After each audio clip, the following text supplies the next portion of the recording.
Hello, I'm Charles Boda, and this is your Diz Daily Fix for February 20th, 2018.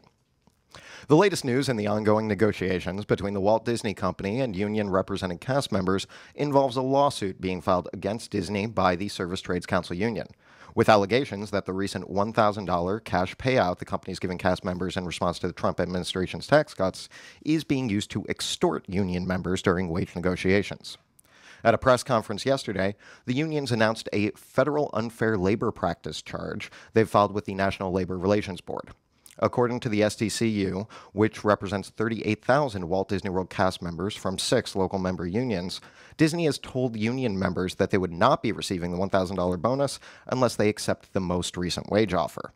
That offer, which would have seen an hourly wage increase of 50 cents or 3% per year over 2 years, was rejected with a 93% vote no among the largest voter turnout to date for the union. Disney announced the $1,000 bonus following the Trump administration tax cuts, with 125,000 full and part-time cast members set to receive that bonus.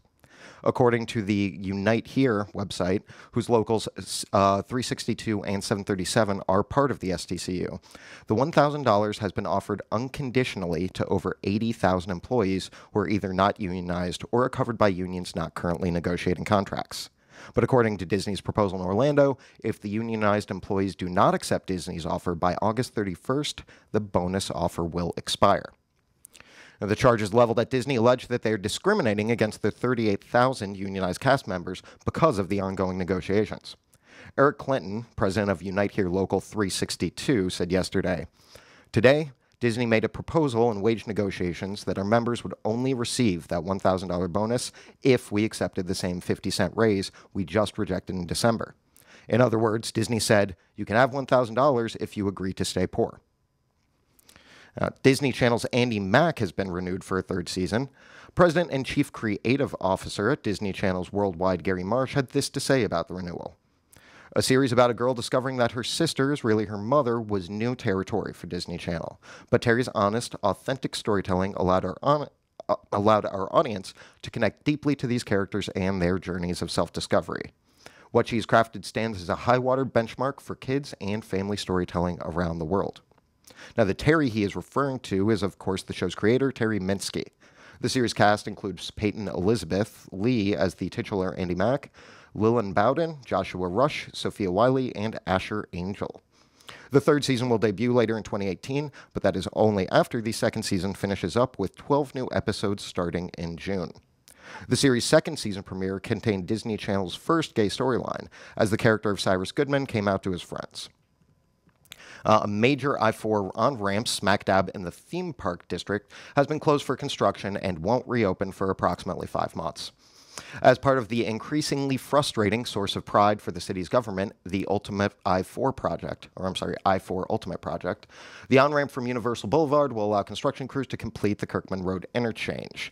Detour signs are up, but Orlando is tricky to navigate on the best of days, so it's best to get on the highway with some idea of what to expect.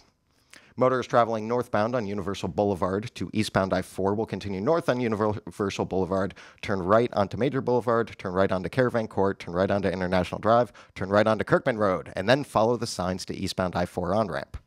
Motorists traveling southbound on Universal Boulevard to eastbound I-4 will continue south on Universal Boulevard, turn left on International Drive, turn left onto Kirkman Road, and then follow the signs to the eastbound I-4 on-ramp. Now, I don't expect you to remember all that. I only read it because I get paid by the word, but you can follow the link provided with today's fix for those instructions and a nice little map of the highway. If you've ever been interested in taking a Disney cruise line from the Port of Miami, today's featured article is for you. Sailing on Disney Cruise Line out of Magical Miami by Helen Privet gives a complete rundown of her family's experience aboard the Disney Magic on a 4-night cruise to Key West and Castaway Cay, from getting to the port all the way to debarkation. Join us today at 1 o'clock for the Diz Unplugged Walt Disney World edition, where all the major news stories and topics will, of course, be discussed. Check that out on DizUnplugged.com at 1 p.m. today.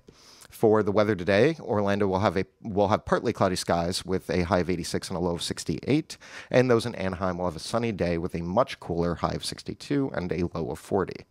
And for information on everything I've mentioned, go to wdwinfo.com/dailyfix. That will be it for me today. But join us again tomorrow for another installment of your Diz Daily Fix.